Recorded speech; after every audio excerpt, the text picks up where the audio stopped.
Hi everyone, I'm Rachel. I'm 21 years old. I identify as a heterosexual cisgender female.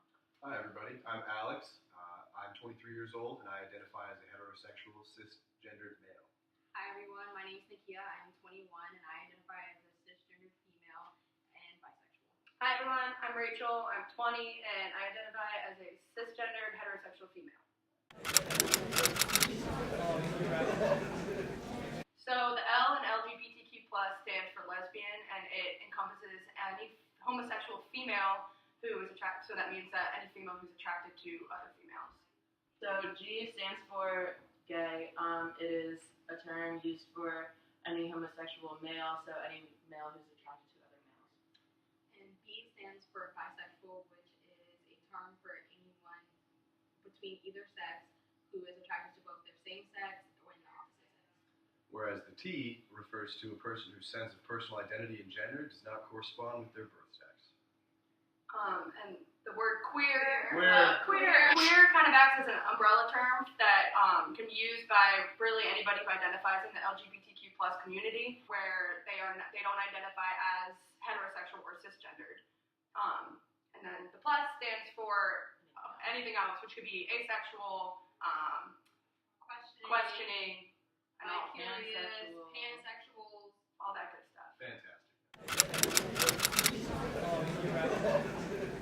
I love the idea of conceptualizing queerness as a culture in and of itself. We definitely have to recognize that queerness is and LGBTQ identity is but one facet of someone's identity. They can also be, black or Asian. They can also be disabled or able. They can also be, monolingual or polylingual. So there's all of these different ideas about who we are as people. And so I think we're quickly moving into a society that recognizes these intersections but doesn't necessarily embrace them. I think some of the hardships that I faced have primarily revolved around the issue of a community, an evident community on campus or in various workplaces that I have been at. There's really not a hugely visible community in most places. But I think at where we work, there's a lot of the queer community, so it makes it more welcoming. But if your boss is homophobic, it can create a hostile working environment and things like that. So specifically for on campus, hardships that I faced as a member of the queer community are just the general disaffection or air that people treat you with. I mean, I've been verbally assaulted on campus before. There's been a few instances of that. I've had a professor say something along the lines of well, I don't know anything about the queer community, so it's your responsibility to teach me. And I was like, you are a man with a PhD and access to the internet and a functioning brain. You can teach yourself. So it's just a lot of microaggressions. There's only been one or two instances of outright aggression. But frankly, we as queer people, I feel have to develop, as out queer people, have to develop very thick skin very early. So as far as the rights of the queer community, they've definitely improved over the years. We have the right to marry now. I think there's far less threat of losing your job because of your sexual orientation these days. But they still have a long way to go. When it comes to minorities and LGBTQ, there is a need for more voice for that aspect of the community. No place for hate. It's important to recognize and emphasize that the minorities, being anybody, a person of color, has that much more of a struggle that they have to face, especially with transgenders and how the violence against them. There is still a threat in some cases where you could lose your housing, you could lose your job, and especially for the trans community, they are at constant risk of losing their life to hate crimes and stuff like that. I think that a big problem that lies within society in the understanding of the transgender culture specifically, the difference between sex and gender. Sex and age are two biological factors.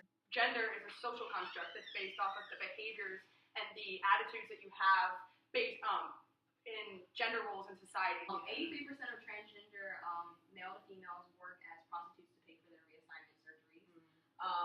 The suicide rate, instead of it being 50% for LGBTQ for transgender, it is 63% this year. Transgender people also, because of the line of work that a lot of them are doing for these gender reassignment surgeries, they face a lot more violence because violence in prostitution and sex work is actually 93% higher than any other community of work. Okay, so Pride is a celebration of the culture of the LGBTQ communities, and within DC it's a really big thing. It's a huge festival.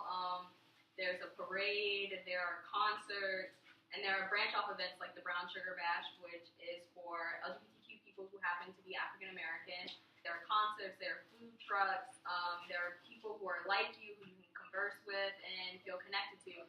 Events like this are places for people like that to find new families, to find acceptance, to find love, and it's just a spread of love. And it's hard, and it's very important to have events such as Pride because they give people hope, and they also allow allies to come out and enjoy the culture with people who identify as LGBTQ.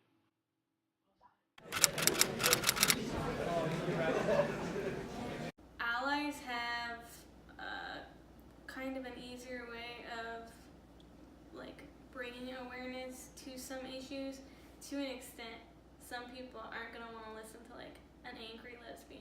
I would say that allies are one of the focal points of the LGBT community. So I mean, some of the acronyms LGBTQIA, asexual, or allies, just depending on who you ask, right? If like just someone else in that person's life who they actively like engage with brings the issue to their eyes, then it could be communicated a little better. Especially in spaces like academia, where you have to work doubly as hard to prove your worth compared to someone else, someone who comes from a privileged background, someone who is white.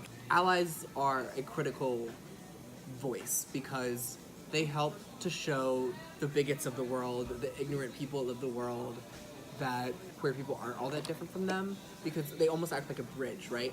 Allies can be a literal juncture between those two communities. Because sometimes people, they like write off the community. They don't want to hear what the issues are.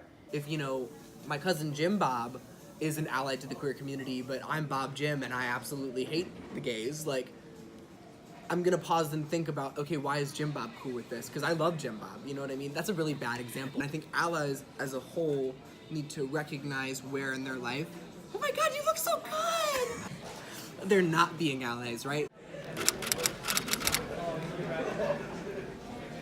So, religion in regards to the LGBTQ community is a disease.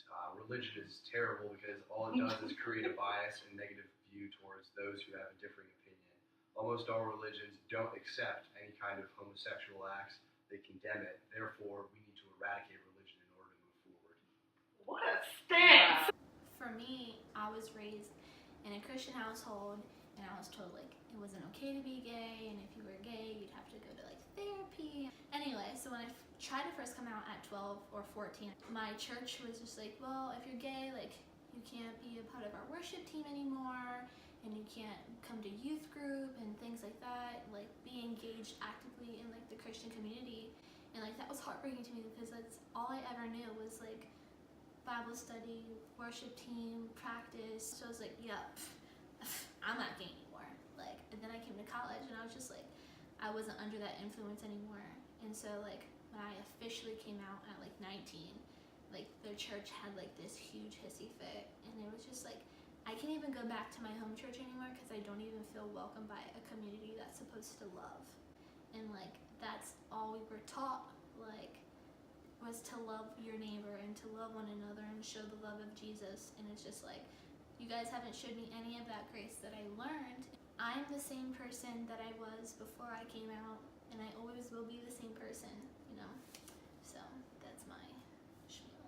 We're starting to realize as a nation, as a collective whole, that queer people have been here, they will continue to be here. We're always going to be there. We're always going to be ready to fight. I think it's just a challenge getting us all on the same page. So